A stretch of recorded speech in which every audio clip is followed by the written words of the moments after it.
भोले बाबा कौन है? भोले बाबा की बात हम क्यों कर रहे हैं? भोले बाबा ने ऐसा क्या किया है? भोले बाबा पर किस चीज की जिम्मेदारी है? भोले बाबा क्यों फरार? एक समागम हो रहा था, सत्संग हो रहा था, एक धार्मिक कार्यक्रम हो रहा था। 2 से 2.5 लाख लोग आ गए देखने। तो भक्त आए थे भोले बाबा के, वो उनके चरणों की धूल लेने के लिए उमड़े। जिस रास्ते से बाबा निकले उस रास्ते पर इतनी भीड़ बढ़ गई कि एक के नीचे एक दबते चले गए और 123 लोगों की मौत हुई। इनमें ज्यादातर महिलाएं, कई जेन्युइन हो, लेकिन ज्यादातर बाबा लोग अपना नेटवर्क ही चलाते हैं। हाथरस में हुआ क्या?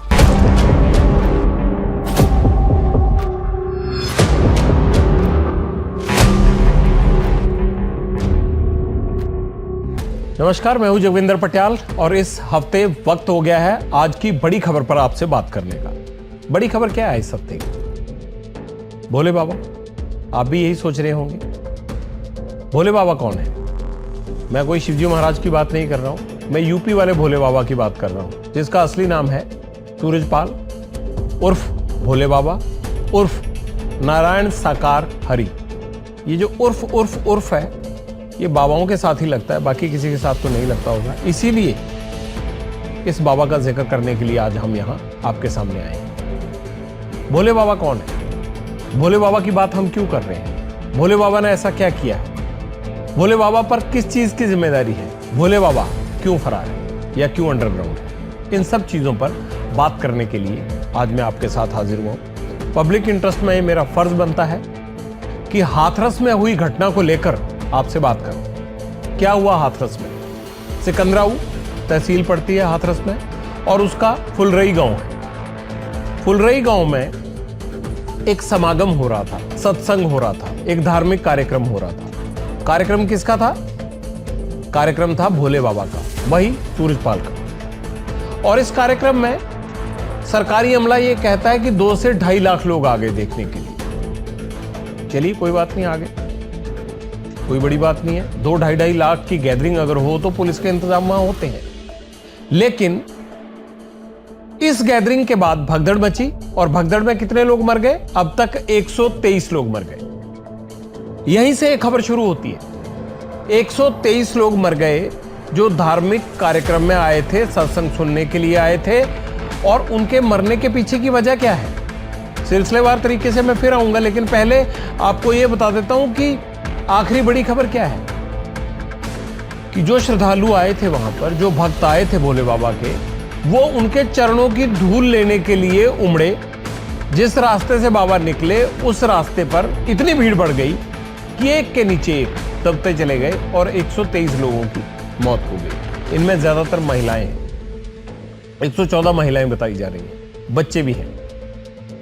अब सुनकर ताजुब होता है कि ये हिंदुस्तान में हो क्या रहा है। एक तो बाबाओं के नाम पर जितनी भीड़ यहां जुटाई जाती है, या जितने बाबा सत्संग के नाम पर अपना, मैं कहूंगा कि गोरख धंधा जिस तरह से चला रहे हैं, वो एक बहुत बढ़िया बिजनेस मॉडल बन गया है। हो सकता है कई जेन्युइन हो, लेकिन ज्यादातर बाबा लोग अपना नेटवर्क ही चलाते हैं। धर्म का नेटवर्क है, लोगों को अपने साथ जोड़ते हैं। जब लोग उनके साथ जुड़ जाते हैं तो फिर वो पॉलिटिकल लोगों के साथ जुड़ जाते हैं, यानी बाबा लोग। और जब बाबा लोग पॉलिटिकल लोगों के साथ जुड़ जाते हैं तो फिर उनके बारे में कुछ भी करने से पहले ना सिर्फ उस संगत के बारे में सोचना पड़ता है सिस्टम को, बल्कि बाबाओं की पहुंच का भी ध्यान रखना पड़ता है। और जब कभी चुनाव आता है तो वहां पर बड़े बड़े नेता नतमस्तक होते हुए भी दिखते हैं। ये हकीकत है। अब दोबारा हाथरस पे लौटते हैं। हाथरस में हुआ क्या?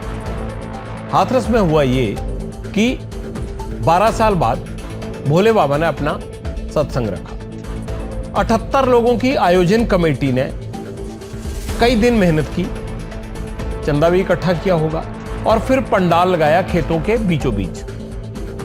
अब ये सिकंदराऊ तहसील का फुलरई गांव आता कहां है, ये भी मैं आपको बता देता हूं। हो सकता है कि आप सब जो मुझे सुन रहे हैं उनमें से कईयों को ये बात पता ही ना हो कि कहां आता है। आप जब नेशनल हाईवे पर अलीगढ़ से एटा की तरफ जाते हैं, जो आगे मैनपुरी को जोड़ता है, मुलायम सिंह का इलाका है मैनपुरी, और उनके परिवार का राजनीतिक तौर पर गढ़ भी है। जो अलीगढ़ से एटा को जोड़ने वाला नेशनल हाईवे है, उस हाईवे पर यह सिकंदराऊ तहसील आती है और वहीं पर फुलरई गांव बिल्कुल ऊपर ही पड़ता है, नेशनल हाईवे के ऊपर। नेशनल हाईवे के दाहिनी तरफ पंडाल लगा था, ये कार्यक्रम हो रहा था। बाबा आया, 12 बजे के करीब आया और उसे 1.5 से 2 घंटे बोलना था। बोला, जब जाने लगा तो वहां पर भीड़ का हमला इतना था कि खासकर महिलाओं में बाबा के चरणों की धूल लेने के लिए भीड़ उमड़ पड़ी। और इस धूल के पीछे का चक्कर क्या है? बताया ये जाता है कि कष्ट दूर हो जाएंगे, रोग दूर हो जाएंगे, आपके मन का द्वंद्व दूर हो जाएगा अगर बाबा के चरणों की धूल लग जाए माथे को, या फिर घर में रख ले, सहेज कर दो। इस तरह का अंधविश्वास था। भोले बाबा अपना प्रवचन करके 2-2.5 घंटे में निकला और निकलने के बाद जैसे ही नेशनल हाईवे पर उसका काफिला चढ़ा, पंडाल के अंदर से भीड़ निकली, क्योंकि ऐसे पंडाल था, इधर नेशनल हाईवे था। बाबा यहां से आके नेशनल हाईवे पे ऐसे जाने लगा। ये भीड़ जब नेशनल हाईवे पे आई तो वहां पर इतना दबाव बढ़ गया लोगों का कि जो हाईवे पर पहले से मौजूद लोग थे और बाबा के काफिले के निकलने से पहले जो लोग पंडाल से आ गए थे वहां पर, उन लोगों के कारण जो बाबा की सिक्योरिटी थी, बाबा की सिक्योरिटी में आपको बताऊंगा कि क्यों मैंने इसका जिक्र किया। जो बाबा के सिक्योरिटी गार्ड थे पर्सनल, उन्होंने उस भीड़ को पीछे हटाना शुरू किया ताकि बाबा का काफिला निकल जाए।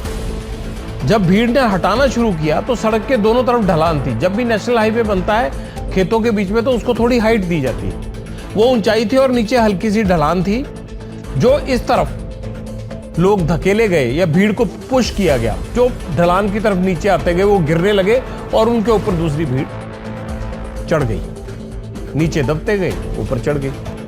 तो हाईवे के साथ बनी ढलानदार जमीन पर 123 लोग एक तरह से मर गए।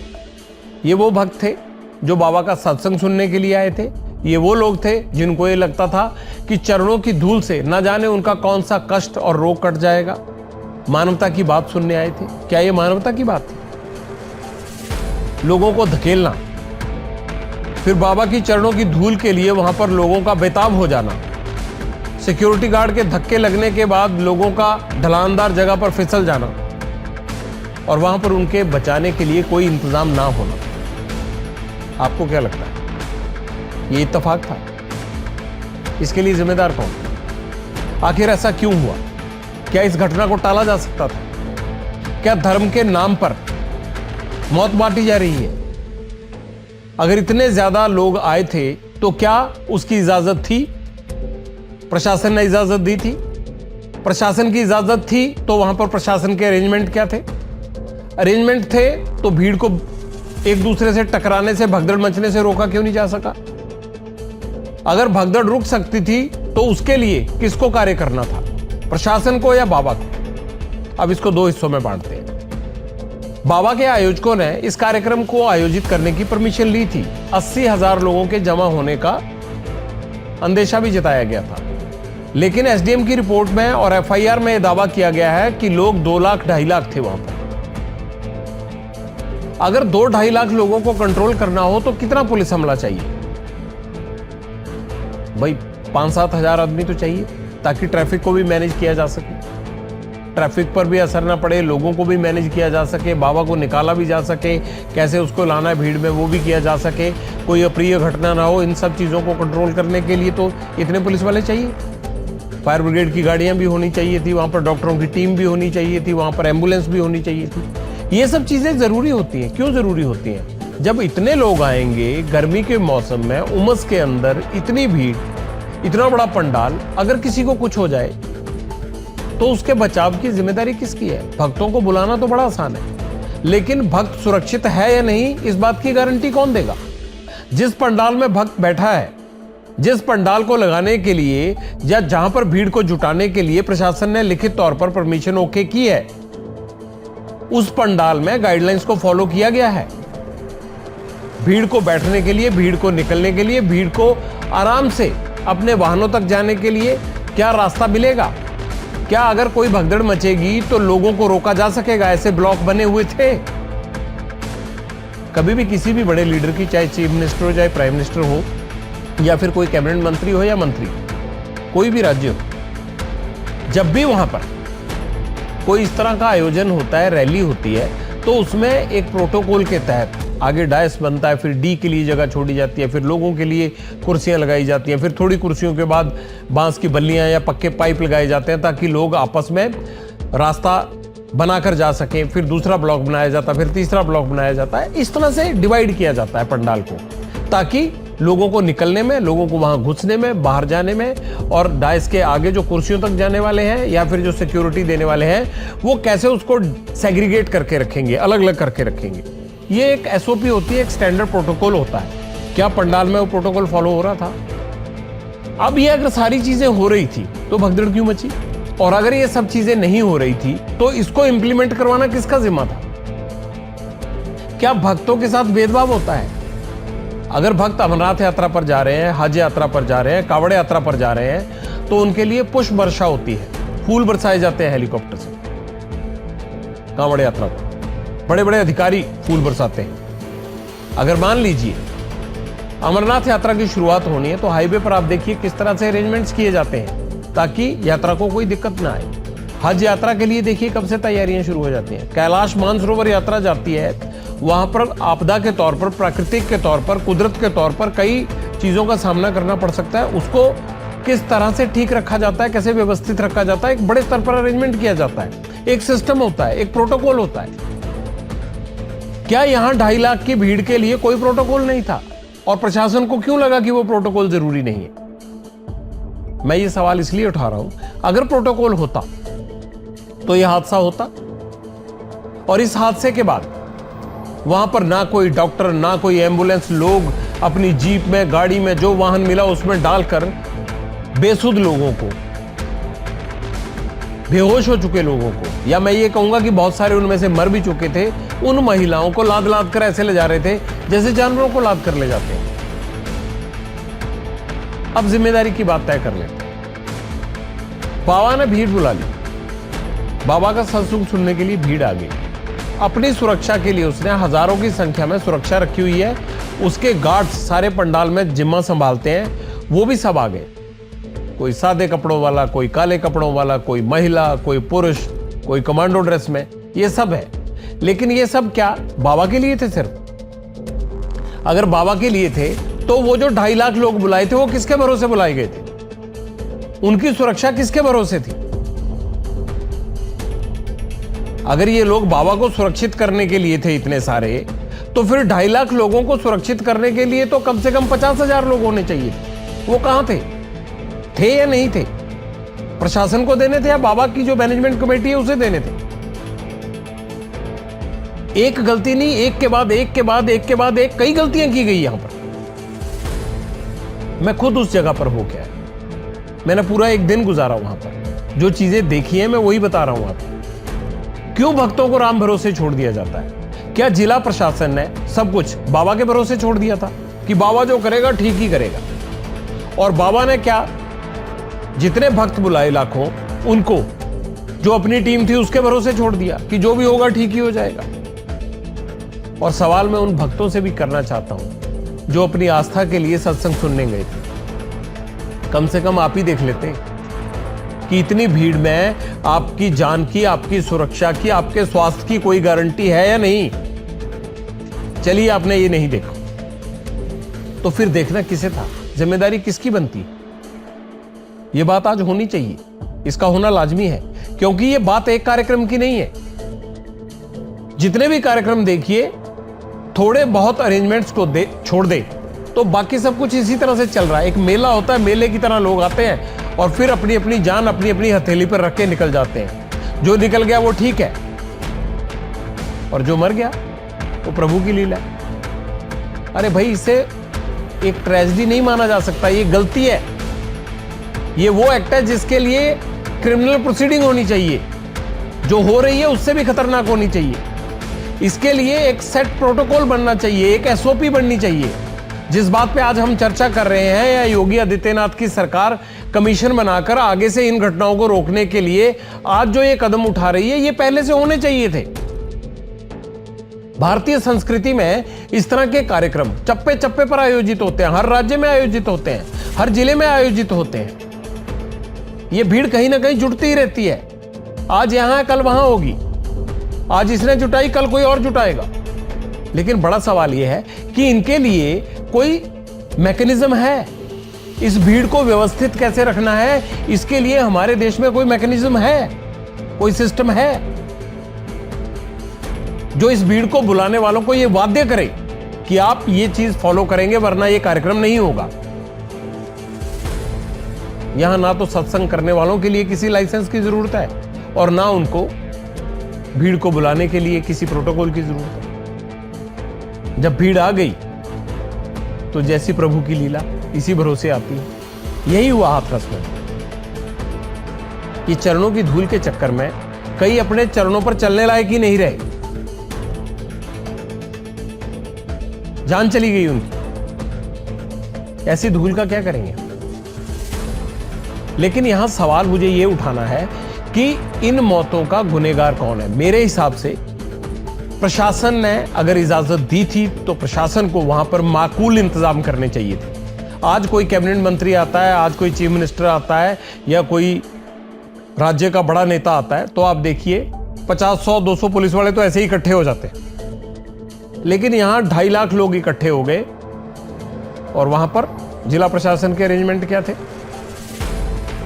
और जिला प्रशासन ने यह कैसे मान लिया, अधिकारियों ने यह कैसे मान लिया कि बाबा की मैनेजमेंट कमेटी जो कह रही है सुरक्षा के लिहाज से पंडाल उन्होंने जिस हिसाब से टेक ओवर किया अपने अंडर, उनको उस बात की, उस मैनेजमेंट की क्या कोई ट्रेनिंग मिली भी हुई है या नहीं?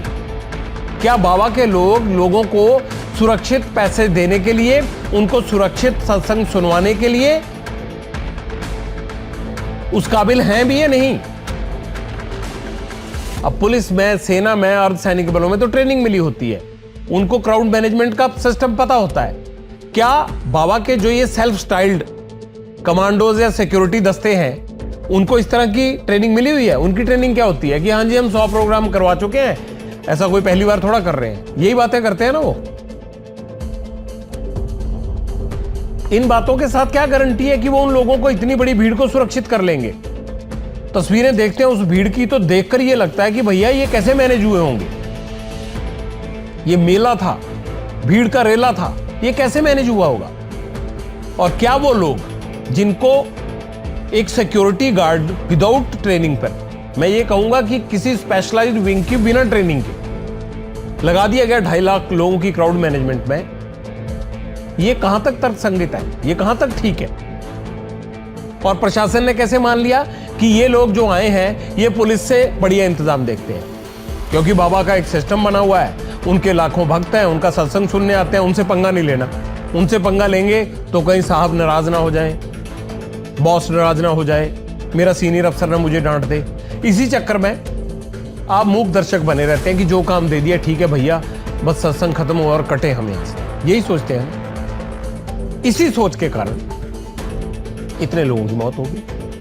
अगर यही अधिकारी अपनी पुलिस को ये कहते, एडमिनिस्ट्रेशन ये कहता कि नहीं ये साधारण आदमी इसका जिम्मा नहीं संभाल सकते, इस सारे प्रोग्राम को करवाने का जिम्मा पुलिस का रहेगा, कल को तो पॉलिटिकल पार्टीज भी ये कहनी शुरू कर देंगी कि मान लीजिए हमारे बड़े नेता का आयोजन है तो पार्टी कहेगी कि आपकी जरूरत नहीं है, अगर हमारी सरकार नहीं होगी हम खुद अरेंज करेंगे। फिर तो हर कोई ऐसे करने लग जाएगा, फिर कहीं भी मंच सजा लो, पंडाल सजा लो, इस तरह की घटनाएं कर लो। तो फिर एडमिनिस्ट्रेशन की क्या जरूरत है? एडमिनिस्ट्रेशन की इजाजत इसीलिए दी जाती है कि जो नियम और शर्तें एडमिनिस्ट्रेशन देता है उसकी पालना करनी पड़ती है, और अगर उसकी पालना नहीं करते तो कार्यक्रम रद्द कर दिया जाता है। बहुत सारी पॉलिटिकल रैलीज, चाहे वो हेलीकॉप्टर उतरने हो, चढ़ने हो, इन तमाम चीजों की परमिशन रद्द होती है। चुनाव के टाइम में चुनाव आयोग ऐसे बहुत सारे फैसले लेता है, जिला प्रशासन ऐसे बहुत सारे फैसले लेता है।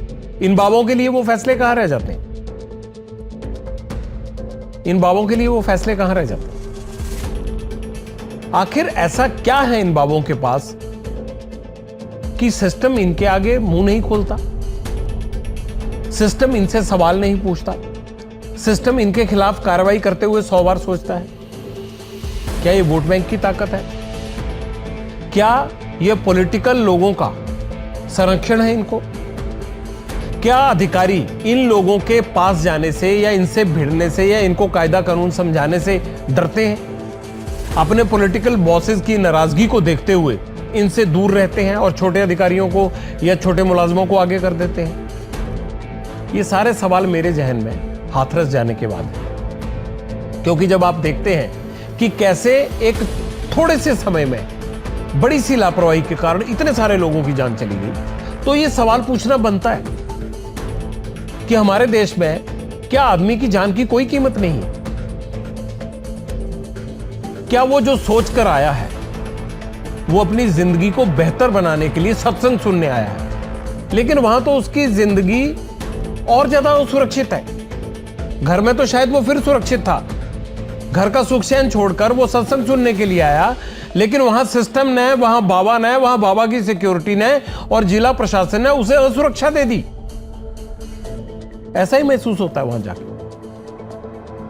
लेकिन आज सवाल यह है कि जिम्मेदारी तय करने के साथ साथ हम ये भी तय करें, सरकारें ये भी तय करें, मेरी तो अपील है ये सरकारों से, जिला प्रशासन से, राज्य सरकारों से, केंद्र सरकार से, कि ये आयोजन बंद नहीं होंगे। हमारे देश में ये चलता रहेगा, बल्कि हमारे देश से अब तो विदेशों में भी जाके आयोजन होने लगे हैं, लेकिन विदेशों में ये भगदड़ वो क्यों नहीं मचा पाते? चाहे वो कथावाचक है, चाहे वो बाबा हैं, चाहे वो सत्संग करने वाले हैं, चाहे वो प्रवचन करने वाले हैं, कोई भी है, क्योंकि वहां उनको सर्टेन रूल फॉलो करने पड़ते हैं, उनको तोड़ने नहीं दिया जाता। भीड़ उतनी ही आती है जितनी की ऑथराइज्ड होती है या कम होती है।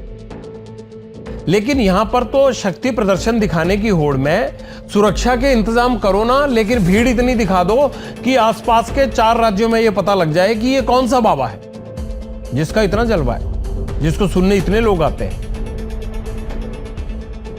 अपनी इसी ऐंठ के चक्कर में ये इतने बड़े बड़े भगदड़ जैसे हादसे हो जाते हैं।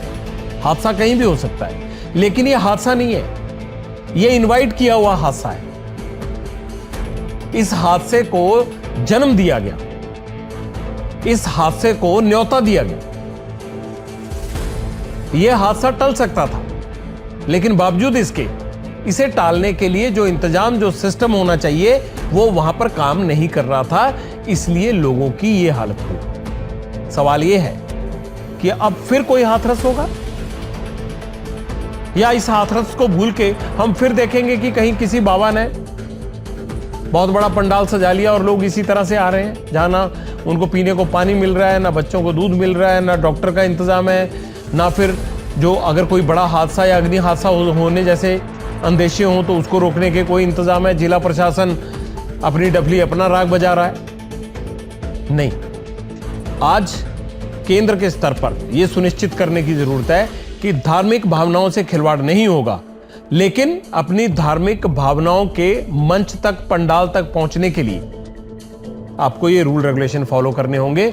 और जो भी वाचक है, जो भी सत्संग करने आया है, जो भी बाबा है, जिसने भी वो भीड़ या संगत बुलाई है, जिसने भी कार्यक्रम रखा है, वो आदमी ये सुनिश्चित करेगा कि कोई हाथरस ना हो।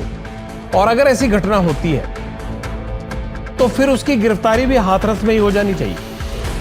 फिर उसको ढूंढने के लिए मैनपुरी या काशगंज की तलाश नहीं होनी चाहिए। फिर वो कहां चला गया, इसके लिए पुलिस की टीमें अलग अलग जगह जाकर चेकिंग ना करें। जहां घटना हुई है, जैसे घटना हुई है, उसी तरह से गिरफ्तारी होनी चाहिए, ताकि कम से कम बाकियों के लिए यह मैसेज हो कि आगे से अगर ऐसा कोई कार्यक्रम करना है तो इन चीजों से बचना होगा। आज हम देख रहे हैं कि बहुत सारे बाबा हैं, चाहे बागेश्वर धाम है, चाहे प्रेमानंद धाम है, इन सब लोगों ने कह दिया कि फलां समय पर अब ये संगत से रूबरू नहीं होंगे। तो इसी घटना का असर है ना, पर हम भूल जाते हैं, फिर हम भूल जाते हैं। या कई लोग इसे जो है वो कुदरत का कहर या भगवान की लीला मानकर अपना स्पष्टीकरण दे देते हैं, लेकिन है ऐसा नहीं, ये लापरवाही है, ये लापरवाही। इस लापरवाही से बचना है, इसके लिए सिस्टम बनना चाहिए, कायदा कानून बनना चाहिए। कायदा कानून तोड़ने वालों को उसी स्टिक से हैंडल करना चाहिए जिस स्टिक से किसी अपराधी को हैंडल किया जाता है। सत्संग करना कोई बुरी बात नहीं, मैं इसके खिलाफ नहीं, लेकिन लोगों को मरने के लिए छोड़ देना, लोगों को बुलाना और वहां सुरक्षा की गारंटी ना हो, इस चीज के मैं खिलाफ हूं। ऐसा नहीं होना चाहिए। और अगर ऐसा हुआ है तो जिन भी लोगों के कारण ये हुआ है, उन लोगों को दंड मिलना चाहिए, उन लोगों के खिलाफ मुकदमा इतना स्ट्रांग स्टिक और सबूतों के साथ होना चाहिए कि आगे से इस तरह कोई भी इनवाइट करता है या लोगों को मौत के मुंह में धकेलने की कोशिश करता है, भगदड़ को न्योता देता है, तो उसे बख्शा नहीं जाना चाहिए। हमारी नजर रहेगी यूपी सरकार क्या करती है, कमीशन की क्या रिपोर्ट आती है, क्या आगे से कोई सिस्टम बन पाता है या नहीं बन पाता है। भगदड़ चंद सेकंडों में होती है, मैंने पहली बार कवर नहीं की है। इससे पहले मैंने नैना देवी में भगदड़ मची थी, तकरीबन 150 लोगों की मौत हो गई थी, तकरीबन 150 मीटर के एरिया में। मैंने वो भगदड़ भी कवर की। वहां भी ढलानदार जमीन थी, छोटी सी अफवाह फैली, लोग वापिस आए और जो पीछे लोग खड़े थे, रश बहुत ज्यादा था, भीड़ बहुत ज्यादा थी, श्रद्धालु बहुत ज्यादा थे, और वो लोग जिस तरह से एक ब्रेड पैकिंग जो होती है उस तरह से लोग दबते चले गए और पता भी नहीं लगा कि कब दम घुटने से, छाती के ऊपर वजन पड़ने से लोगों की मौत होती चली गई। 150 लोग 100 मीटर के दायरे में ही डेथ हो गई थी। वो माता नैना देवी के ट्रैक पर दर्शन करने के लिए जा रहे थे। उस भीड़ को भी मैंने कवर किया था, वो त्रासदी भी मैंने देखी। और अब मैं जो हाथरस में देख के आया हूं, उसे देखकर ये लगता है कि ये तो सीधा सीधा न्योता है। इंतजाम थे ही नहीं, भीड़ के हिसाब से इंतजाम होने चाहिए थे, वो थे ही नहीं। उसको व्यवस्थित करने के लिए जिस तरह की वहां पर पूरी शक्लो सूरत होनी चाहिए थी इलाके की, जो सिक्योरिटी मेजर्स लिए जाने चाहिए थे, जो एसओपी, जो प्रोटोकॉल फॉलो करना चाहिए था, वो फॉलो ही नहीं हुआ। लोग किसी भी चीज पर चढ़े आए जा रहे हैं, कोई कहीं भी खड़ा है, कोई किसी भी तरह से कर रहा है, ट्रैफिक कहीं चल रहा है, कहीं रुका हुआ है, कभी रोक लिया, कभी छोड़ दिया। मतलब इतना ज्यादा अव्यवस्थित था कि जिसका नतीजा हम देख रहे हैं। अब ये बाबा जो है, बाबा का इसका पता ही कुछ नहीं है। लोगों को ये सोचना चाहिए कि जो आदमी 123 लोगों के मरने के बाद भी 48 घंटे हो चुके हैं, अपनी एक स्टेटमेंट देने, दुख जताने नहीं आया, वो उसका सत्संग सुनने के लिए गई। इस बाबा के बारे में छोटा सा मैं बता दूं कि उत्तर प्रदेश पुलिस में काम करता था, सूरजपाल। 1997 में वॉलंटरी रिटायरमेंट ले ली। रिटायरमेंट के बाद इन्होंने कहा कि भाई विष्णु जी का एक तरह से अपने आप को जो है वो इनको लगा कि उन्हीं से जो है वो, मैं ये तो नहीं कहूँगा अवतार है, लेकिन इन्होंने यही माना कि वो विष्णु भक्त हैं। अपना नाम बदल लिया और नाम बदलने के बाद जो है वो इनके सबसे पहले कासगंज में आश्रम था। कासगंज के बाद जो है वो अब राजस्थान, दिल्ली, यूपी, कई जगह पर इनके आश्रम है। मैनपुरी के आश्रम में अब इनके होने की आशंका है। वहाँ पुलिस लगातार, यूपी की एसओजी वगैरह लगातार आ जा रही है। लेकिन क्या इतनी बड़ी घटना के बाद बाबा का एक बयान जारी करना नहीं बनता था? दुख जताना नहीं बनता था उन भक्तों के लिए जिन भक्तों के दम पर बाबा अपने आप को इतना बड़ा साबित करते हैं? क्या उनके लिए दो शब्द भी नहीं है? जाहिर सी बात है, पुलिस कार्रवाई करेगी, पुलिस कार्रवाई होगी, लेकिन बड़ा सवाल यह भी है कि पुलिस कार्रवाई में क्या बाबा की गिरफ्तारी जल्दी होगी या नहीं। और लोग ये देखें कि उनके चरणों की धूल कितनी इंपॉर्टेंट है। क्या जब उनको कायदे कानून के शिकंजे में कसा जाएगा तो वहां कोई उनके चरणों की धूल को स्वीकार करने या उसको लेने के लिए जाएगा या नहीं जाएगा? लोग जिनको मानते हैं, मैं उनके प्रति कोई निरादर की भावना से बात नहीं करना चाहता, लेकिन जब इस तरह की घटनाएं होती हैं हमारे देश में तो दिल को तकलीफ होती है। अगर किसी भी बाबा में इतनी शक्ति है तो इस तरह की अनहोनी को होने से पहले ही वो बता दे। वो आते ही ना रद्द हो जाता तो मान भी लेते कि पहले से पता लग गया था। कुछ नहीं होता किसी के चरणों की धूल से। आपके कर्मों की धूल ही हमेशा आपके काम आएगी। बस इतना ही मुझे कहना है। लेकिन यूपी सरकार के हर फैसले पर, हर कार्रवाई पर हम नजर रखेंगे और आपको अपडेट देते रहेंगे। ना सिर्फ यहाँ बल्कि इसके साथ साथ हम आपको रोज रात 9 बजे सोमवार से लेकर शुक्रवार तक एबीपी न्यूज के पब्लिक इंटरेस्ट कार्यक्रम में भी यही सब चीजें बताते हैं। जो जनहित में होता है उसको हम अपने मंच पर जगह देते हैं, आपकी आवाज बनने की कोशिश करते हैं, जनहित में उन मुद्दों को उठाते हैं। और आज की डेट में इससे बड़ा जनहित का मुद्दा हो नहीं सकता जिस पर मैंने आपसे बात की है। बहुत बहुत शुक्रिया।